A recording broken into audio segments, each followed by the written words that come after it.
everyone, and happy Friday. Welcome back to the attic. Buddy actually decided to join us for a little bit today.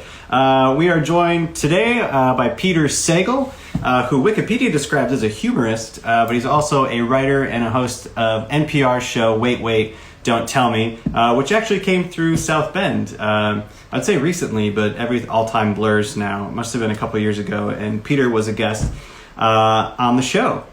So let's bring Peter in now, because you all have a lot of questions for him.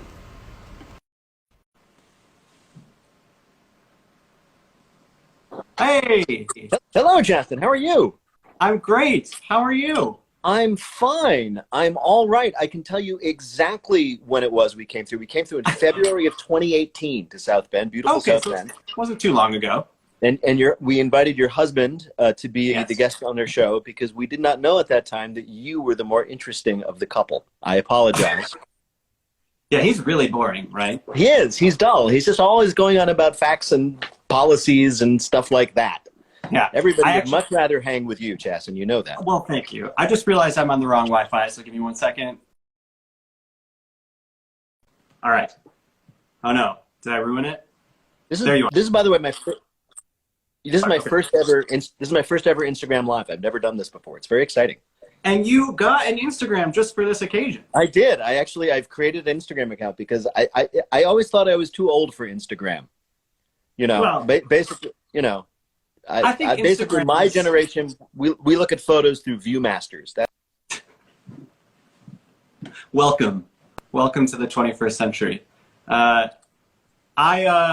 think, I spent so much time on Twitter on the campaign because that's where a lot of the talking heads are. And I think that's where, a lot of people in the political sphere are getting their news. But I think Instagram is a much more, it's just a kinder platform, I think. It's much more aspirational. I think people are like sharing their workout routines and their dogs and their families. And it's not like, you're terrible, everything about you is awful, you're canceled every day.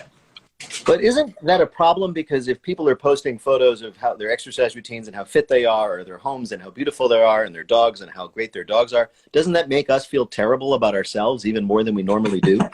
Isn't it better to be on Twitter where everybody is a monster and a moral midget and you can feel superior to them? I think it's a little bit of both. I do think it's funny though. I was pointing this out to my Peter that like people will post these like thirsty like trap pictures, right? Where they're like barely wearing anything, or like they have like their weights and stuff. And then the description will be like, just hang in there. We're all in this together. Yes. Like another day in isolation. We're like, I don't think kindness is selling. Yeah, I don't take off my shirt and oil up my torso for my typical day in isolation. Why are you like, doing here's that? Here's a poem I wrote today. Did you see this thing on Netflix? I've not watched the show, but it was like Too Hot to Handle or something. The idea is they take all those people and they put them on this island and they tell them that now that you're all here and you're all gorgeous and you're all young and you're all single, but you can't have sex with each other. That's the premise of the show. Yeah, I found out. Yeah, go on. No, I saw someone share that was a show, and I on Twitter the description was like, "Is Netflix okay?" Yeah, I know. But these shows are successful. What I found out is, like, where did they find these people? They're all Instagram influencers. Well, of course. They're all of these people who spend their days, and you can follow their feeds, looking at them posing with the oiled torsos and the yoga pants, depending. And I'm like, that's too good for these people. Yeah. I just, they got what they deserved. I thought that, what's that show? Is it Love is Blind? Yes. I thought that was an interesting concept, and I watched like maybe 20 minutes of it. I was like, this could be like good garbage television for isolation, but there are no LGBTQ people on the show. Yes, that seems bad. Have there been any like significant dating shows with LGBTQ queer people of any kind on the show? Not that not that I've ever seen or that I know about, but like I have to watch so many straight people on television all the time. Like, why can't we have a good dating show? I'm not cultured enough. Speaking of all straight people, I apologize. Well, you're on radio, so that's different. That's true. No one can tell. But in my experience, gay people are much more attractive, interesting, and fun. And I think, Well, anyway. Thank you. You're welcome. The entire community. I know. You're all waiting for my seal of approval. How is Mara? Mara, my lovely wife, is great. She's in the other room having her own online meeting because that's how we all live. And I don't know if everybody knows this, but you and my wife, Mara, and you and your husband, Pete, have something in common. We all got married on the same day, June 16th, 2018, though not to each other. Not to one another. Yeah. No. But sure. And I felt fine about that until I found out that your wedding had skee ball. I thought our wedding was great. I was very happy about it. It was a beautiful place with our close friends and family, and I was like, this is great. And then I found out that the Buttigiegs, sorry, it's been years, so I can't do it. I know, you'd expect better. Had skee ball, and then all of a sudden I felt bad. If you're planning a wedding, people have so much advice for you, and I started to get so tired of people's advice. But if I think I can offer any advice to people who are planning a wedding, is for me, it was like pick 5 things that you care about and be willing to get rid of or sacrifice the rest. Like the moms wanted to have certain things, Peter wanted to have certain things, and for me, I was like, we're gonna have arcade games. I think that would be so fun. So we got a claw machine, which is Peter's favorite arcade game. We got skee ball, which is mine, and I was like willing to spend the money on renting those. And like nobody needs monogram cocktail napkins. That's my opinion. Something just flew by. Your husband, his favorite arcade game is the claw machine? You don't know this about him? Oh yeah. No. We had at one point when I moved into this house, like bags and bags of stuffed animals in a closet because he loves claw machines so much. So he has perfected that strange combination of skill, patience, and focus to be a successful claw machine. Yeah, it's almost annoying to like pass one in an airport and be like, ooh, you got $1 on you? And then, he has like all these strategies and plans. And I would say like 2 out of 3 times he wins. That is so not surprising in a weird way. And now I've gotten him to the point where like, if we're in an airport or something, it's like, just give the stuffed animal to like that kid sitting there, like watching us. Like, yeah, we won the tiger. You can have it now. It's just like. Really? He's like, he can walk in and like do the claw machine and hand off. Yeah. That's great. I think that's pretty sexy. Yes, it is. It is very sexy.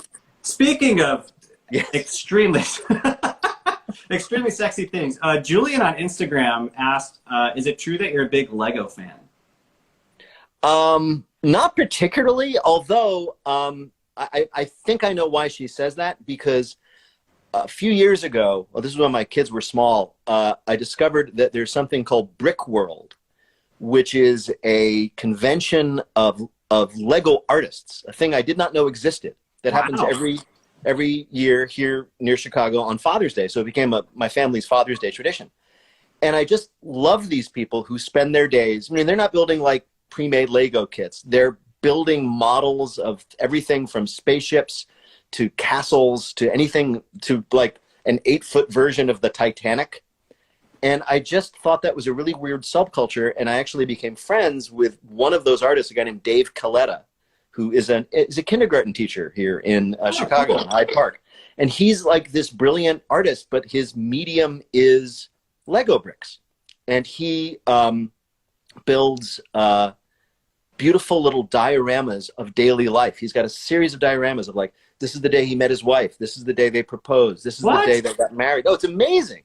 And they're sort of like beautiful little, slices of life done in plastic bricks. It's really crazy. I also got to meet once Nathan Sawaya, who is apparently the world's greatest and most acclaimed Lego artist. He's the guy who did that very famous image of the torso with the person pulling his chest apart and the Lego spills out. That's his. So I know a little bit about the culture, but I cannot claim to be like a fan or a participant.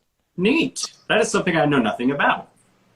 I didn't. Now I do. The more you know. What strange new worlds there are. Okay, so you're probably most well known for hosting Wait, Don't Tell Me. Probably. Love publicly. I love the show. When I was in grad school, driving to and from Chicago 3 days a week, I'd catch up on old programs. I'm wondering, someone submitted this question. Is it difficult to, and this is my show, and you don't have to, this is just for us and for fun. Okay. And for joy. Nobody watches, like nobody cares. A real interview. Because if you go to your Twitter, we all know how you feel. But is it difficult to maintain political neutrality for you? And Yes, how do you go about it? yes and no. Yes, it is difficult because I'm like everybody else. I read the news probably more than is good for me. I have very strong feelings about the things that I am seeing. But it is because I realized a while ago that it's kind of my job to be neutral. And I don't mean it's imposed on me by NPR, although they do have rules about, like, for example, I can't contribute to political campaigns and stuff like that. But it's valuable to be neutral because I think people need that, especially in today's media environment. I mean, you can listen to 24/7 of people being very angry about politics and denouncing people they don't agree with for good reason. I'm not going to argue that these people are wrong, but it can be exhausting. And so when people get to my hour, whenever it may be on the weekend, our hour, I should say, because I do it with my friends and collaborators, they deserve a break. They don't need somebody else telling them, oh, this person, this president is awful. This policy is terrible. They get that. There's plenty, you know, if there's nothing live, there's 1,000 podcasts you can listen to if you want that. Right. So we give them a break. And over the years, I have discovered that even though people don't necessarily articulate it that way, I think that resonates with people. It's not so much that we're giving them a break from politics. We talk about politics. We're giving them a break from rage. And there's way too much of that. Yeah. So, you know. But I'm wondering for you now, I mean, now that we've had 4 years of this president, is it difficult for you to continuously try to not be like overtly political and, you know, and infuse the show with punditry, but you're sort of making fun at it and shedding some light on the hilarity? Is that getting exhausting though? Like, cause it's exhausting because, satire is roughly, and to a first approximation, exaggeration, right? You take something dumb and you exaggerate it so you can see how dumb it is, right? So you make fun of Marco Rubio, for example. We did this, looking very young by saying, and then after his campaign events, his staff would buckle him into his car seat and they'd go off to the next one, okay? That's a joke. Many such jokes were made about your husband. We made some of those jokes about how young he is. Yeah. You know, like I remember one joke we actually made was, you know, people accuse Mayor Pete of being a Republican. That's crazy. He's not even old enough to vote. All right. That's exaggeration. Yeah. Your husband's young. He's not that young. We're exaggerating it to make a point. With the president, there's nothing you can say or describe that's crazier than what he did. Right. I have a friend who does cartoons under the name of Tom Tomorrow. This Modern World is his political satire. And he was tweeting last night that after the president said, oh, everybody should maybe drink bleach, he had to tear up his whole cartoon because in his crazy satirical cartoon, he probably had the president saying something like everybody should drink bleach. Yeah. So that's one of the challenges. It's also, and I don't think I need to explain this to anybody who's a fan of yours, things are getting so enraging, especially now that people are dying, that it's harder and harder to find something about the president that's just funny, as opposed to enraging, as opposed to upsetting. And we don't want to go there with our audience for the reasons I've already said. They're upset and enraged enough. So what's weird is as things get more and more dire, we're actually talking about Trump less and less, I think, for that reason. That's probably we all appreciate that. Yeah. I mean, look at it this way. If you want somebody telling you the president is an idiot, I invite you to Twitter. Yeah, exactly. Someone just posted in the comments, did you see this thing where like The Onion ran an article a month ago as a joke, of course, that the president would suggest that people drink disinfectants. Yep. And he did it. And it's both terrifying that that's true, and it's a real challenge for people in my line of work, you know? Ridiculous. It's tough. Yeah. So, the show, memorable moments, favorite guests, besides, you know, my husband. Yes. Can you tell us just a little bit about maybe some memorable moments that stick out to you from hosting that show? We've had I've been doing it for 22 years, which is longer than I think you've been alive. And Thank you. You're welcome. And so there have been many, many, many guests, and every single one of them almost with one or two exceptions, I was delighted to talk to. And some of them have been extraordinarily impressive. I talked to Barack Obama. I've talked to Bill Clinton. I've talked to Nobel Prize winners and Oscar winners. I talked to one this week, Allison Janney. But I love her. Oh, she's amazing. She's amazing. She's delightful and funny and charming and modest and just the best. Has that show come out yet? No, this weekend. It'll be broadcast nationwide.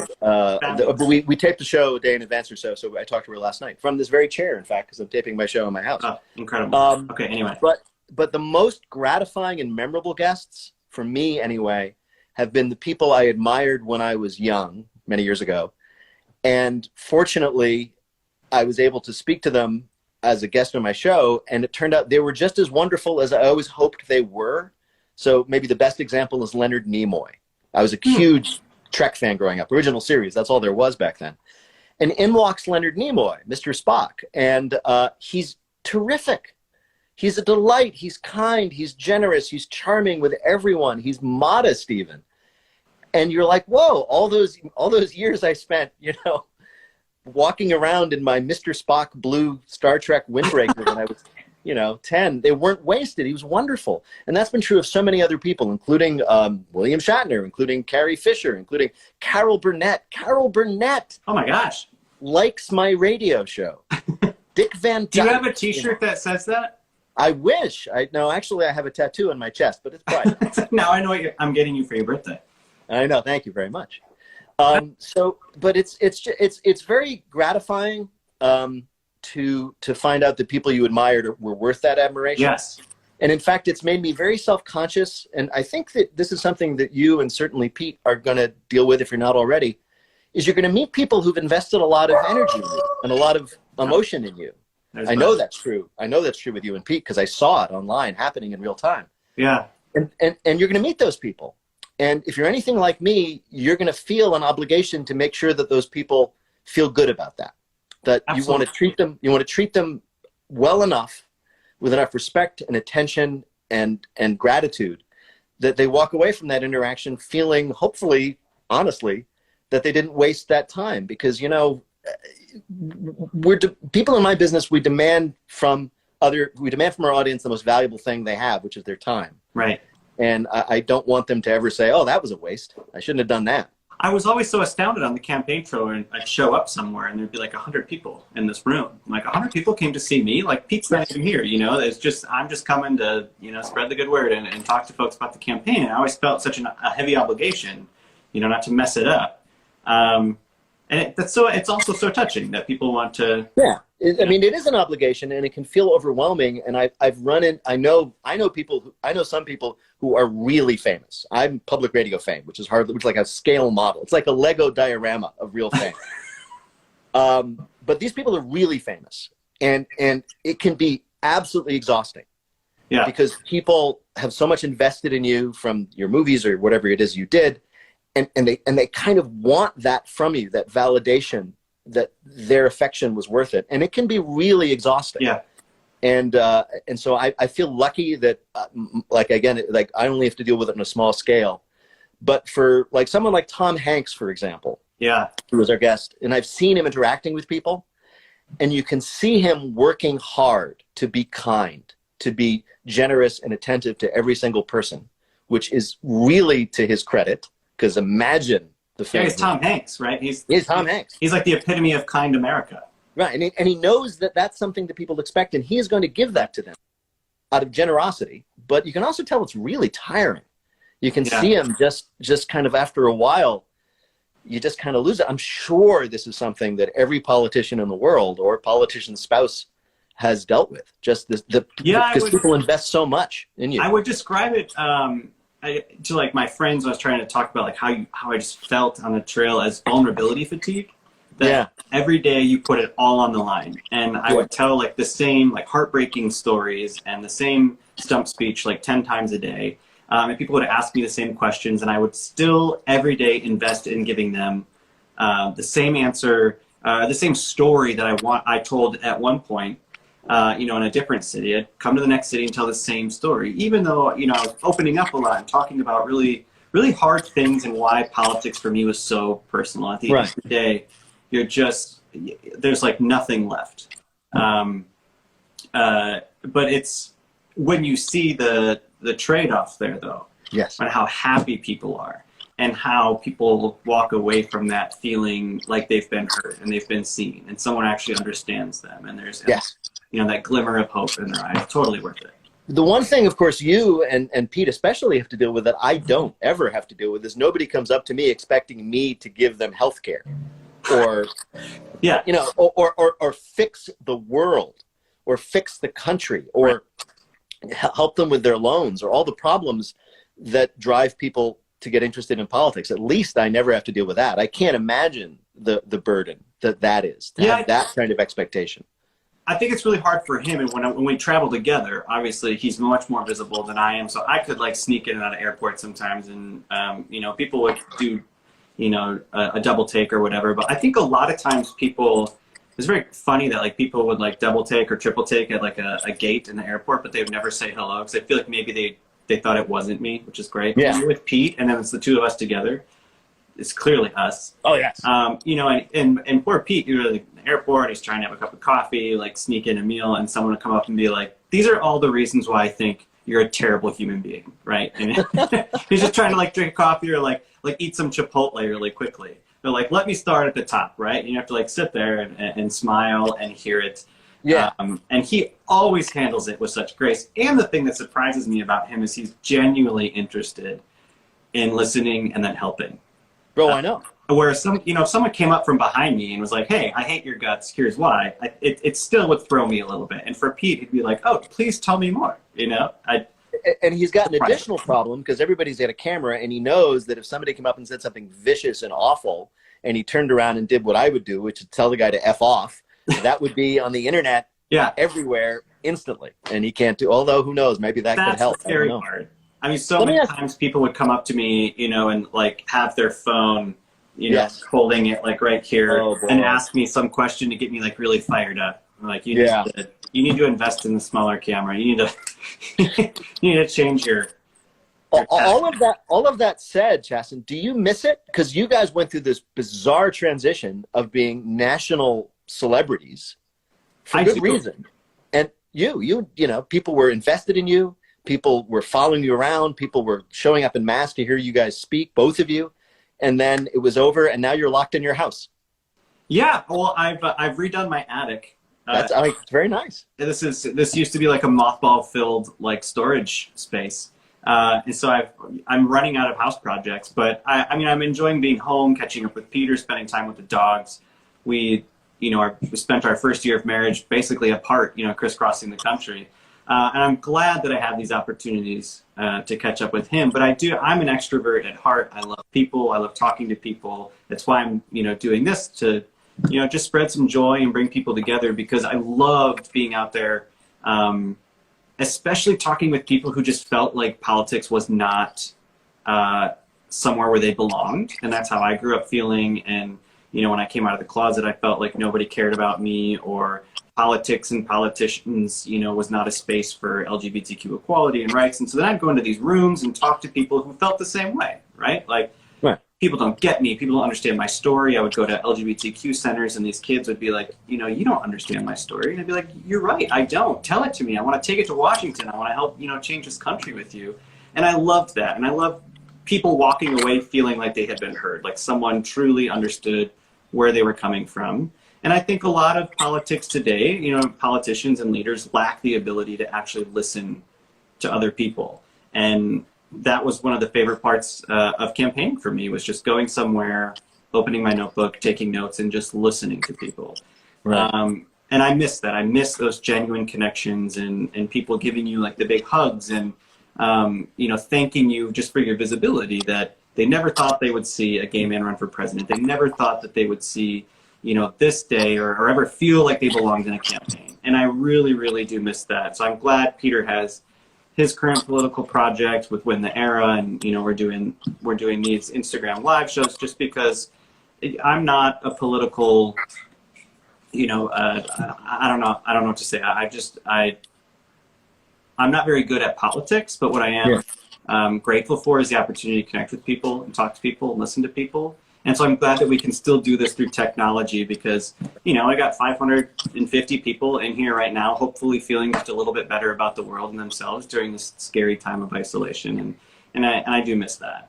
Yeah. It seemed like you guys were always having, maybe fun is not the right word, but you were always appreciating. You were having fun. It's fun to be out there. And the enthusiasm for you guys was amazing. And I am an old man and never thought I would see the day and was delighted to see it.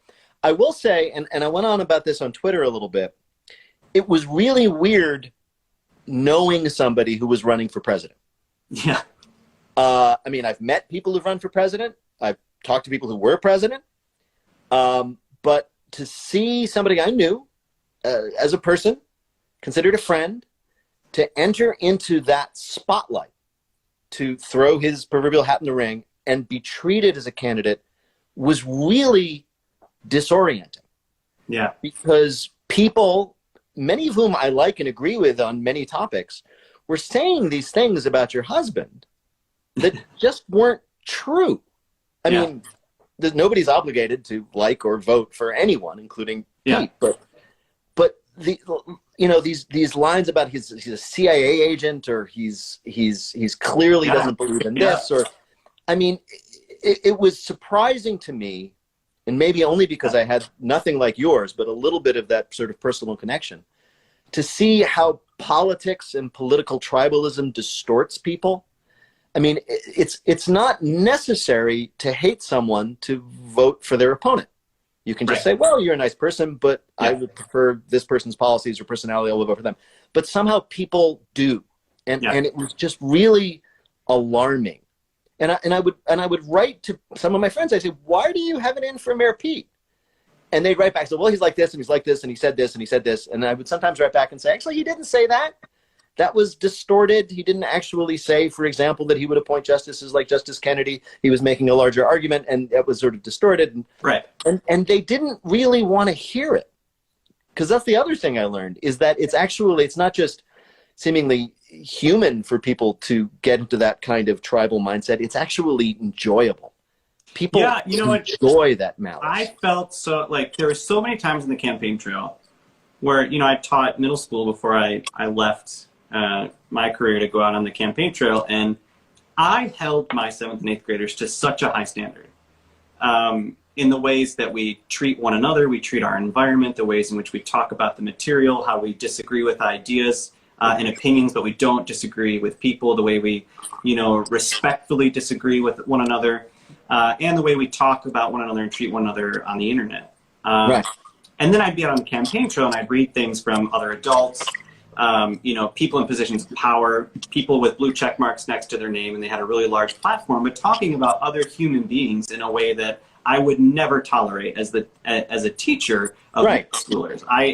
And there's so many times I would turn to my staff in the car and I'd be like, as a teacher, and they'd be like, I know, like adults can be, really, really messed up. And there were some times when people would approach me, they'd confront me like with the cell phone, and I should preface this.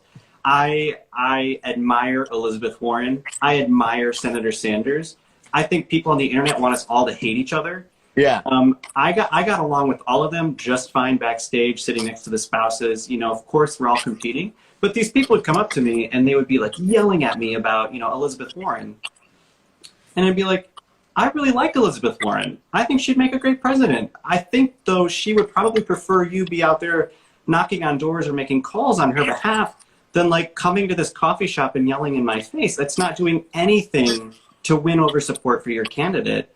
Your time is better spent. And unfortunately, there were, some conspiracy theories that just went around the internet. And I always wondered, like, I hope our supporters aren't partaking in that. I hope our supporters aren't going and yelling at supporters of, a different candidate. I hope they're talking to their friends and family. I hope they're knocking on doors. I hope they're making phone calls. I hope they're, at the field office, painting or delivering cookies to other people and just making people feel welcomed in our campaign. And, it's a bummer that adults treat each other that way, that they, distort the truth on the internet. And I think they get some get great joy out of spending their time tearing other people down than, rather than building other people up. Well, I think that's obviously true, because if you think about it, none of those people have ever been convinced to do anything because somebody screamed abuse at them. So why do they think that screaming abuse at somebody else is going to convince them? They're not doing it for that. They're doing it for some other reason. I think there's a dopamine hit, or it's just, or maybe, there's just so much anger and it's hard to find a place for it. And I'm convinced that, like, some people are more focused on winning Twitter than winning an election. Right. Which is bad, or winning the moment, or getting likes, or whatever it may be. Let me ask you a question. Sure. You were a teacher when we met, and you've had to leave it, obviously. Are you going to go back? Have you decided? I would like to in some capacity. I want to be, we'll do our best through the election right now, and, life is kind of up in the air with isolation, and we'll see what the next steps are for Peter. But wherever I go, wherever I end up, I want to make sure that I'm, making an impact, especially for the youth in this country. I love arts education, was a fervent supporter of increasing funding for arts education out on the campaign trail. But I do miss that day-to-day interaction with my students. I have some who actually still email me, and it's great to keep up with them. Some who don't have teachers they like right now, or, they're lacking the motivation to do these online classes. And I miss just being that person in the room. That's what I loved about teaching. It wasn't teaching English or social studies or drama. It was just being the person that they looked forward to seeing every day. Yeah. And in a way, I got to do that on the campaign trail, and I want to make sure I find a way to continue to do that. Yeah. Well, I hope so. I mean, I always knew you loved it. Anybody who loved it as much, and people should be doing what they love, and you loved that. Yeah, I hope after isolation, people really understand how hard teaching is. I've seen far too many people complaining on social media about teaching their one child. Imagine teaching hundreds. So I have children, and I saw them through school. I never, ever take teachers for granted. I would go in and when my kids were in elementary school, I'd meet their teachers, and I could not do what they did for 5 minutes. It's just, Thank you, Peter. I'd lose it. I'd be like Jack Black at the beginning of School of Rock, where he says, "Just put your head in your desks for an hour. Just do that." That would be me.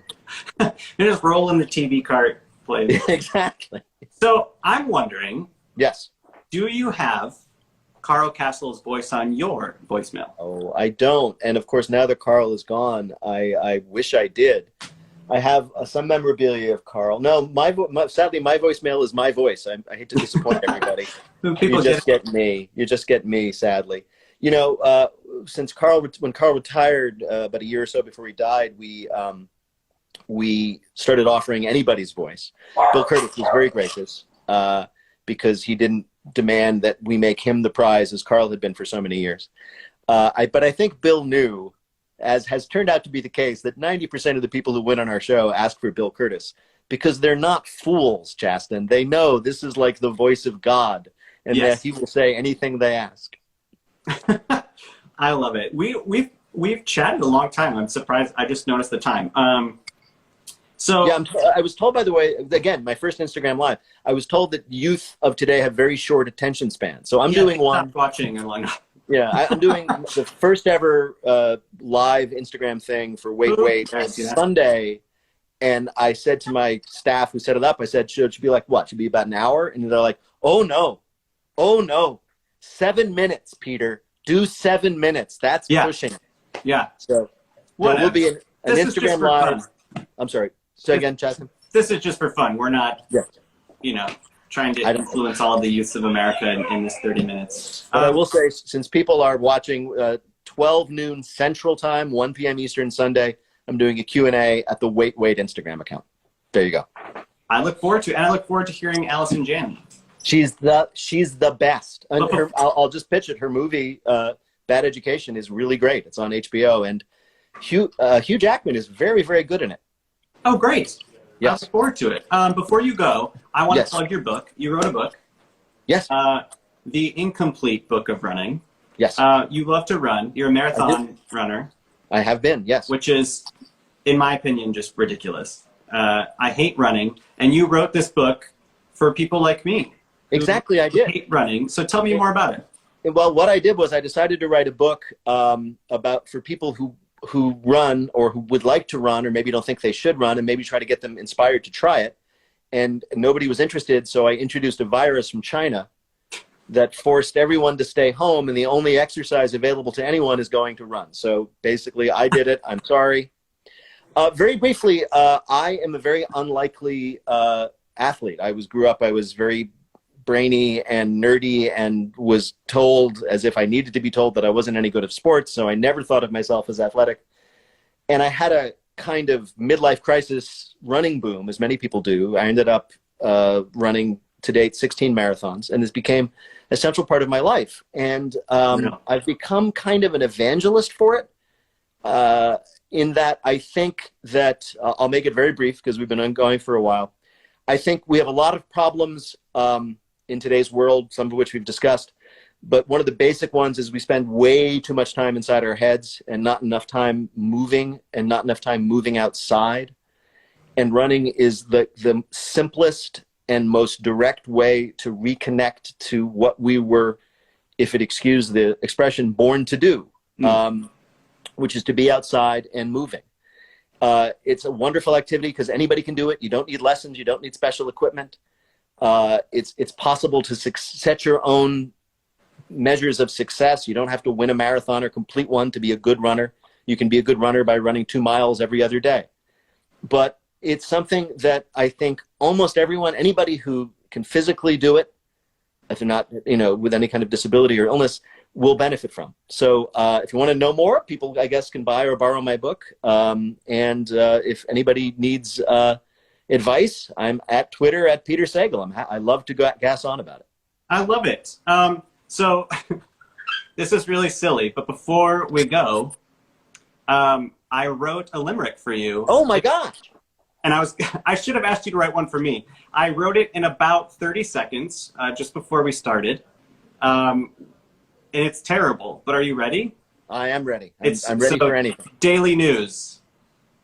In isolation, I dream of the beach, but paradise is far out of reach. I'll dream of the sand with a drink in my hand, but my glass will not have any bleach. Very good. Ding, ding, ding. That was excellent. That was almost worthy of Philip Goedicke, our professional limerickist, the country's only professional limerickist, as far as we know. He writes the limericks for every episode of Wait, Wait.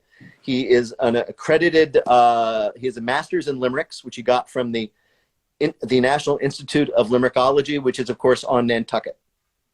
Of course it is. I love that. Well, I'm sure someone on the internet is going to tell me I broke limerick rules. And I read it to Peter really quickly, and he was like, are there enough syllables? Like, I don't care. I have to go live. Let me tell you this. You can tell a Harvard graduate something, but you can't tell them much. Honestly. I ruined that. Yes, I screwed it up. I know. The worst people.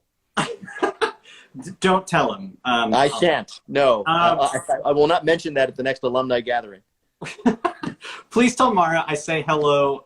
Thank you for spreading joy. My pleasure. And I appreciate you taking the time to chat. And you. And Mara says hello to you, and of course, your dogs. I will tell them. All right. I'm bummed that Buddy left. Oh, well. All right. I'll tell my dogs that your dogs say hello. Thank you. Be well, Peter. Good to chat. Thank you, Chasten. Give my best to your husband. I hope I see you both soon. Bye-bye. See ya. Oops. All right. Thank you so much to Peter Sagal for taking the time. Thank you, everyone, for tuning in. It's been great spending this time with you, just coming together, sharing some laughs. And I look forward to a very special chat tomorrow at 3 p.m. Eastern, 12 Pacific. I will have the future First Lady of the United States, Dr. Jill Biden, here up in the attic, chatting with all of us. So I'm very excited to see you all tomorrow. Please take care of yourself. Please call your mom. Take care of the people around you. We'll see you tomorrow.